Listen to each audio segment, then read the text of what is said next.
CySER is one of our flagship institutes at the School of Electrical Engineering and Computer Science, which is also part of the Werle College. So Dean Partha Pandey was talking all the things that are going on exciting at the college level, right? Why do we need to worry about cybersecurity, but think cyber in a broad sense, right? So at the School of Electrical Engineering and Computer Science, we basically do computer science, software engineering, cybersecurity, computer engineering, and electrical engineering. The mission is to train POD-aligned civilian workforce and ROTC people in cybersecurity. And the unique nature in it was to integrate research and education. That's what CySER focuses on.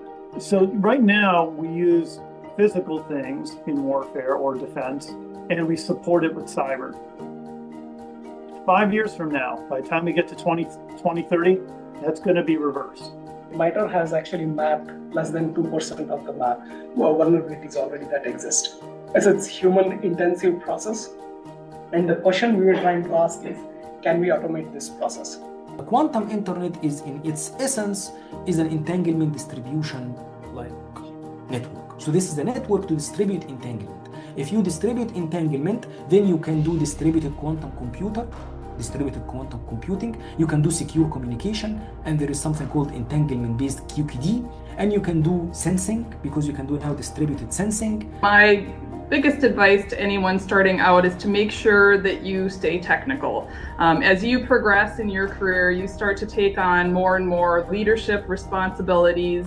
But eventually, your skill set becomes obsolete if you can't find some time to continue working on your technical skills.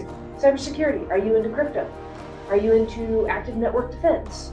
Are you into deep research into quantum, post-quantum crypto? What are you into? Malware reversing. You may not know now, but try some things, figure out what interests you. This is not going to lock you into this for the rest of your life. I go to a small county in eastern Washington and they have 2 IT folks.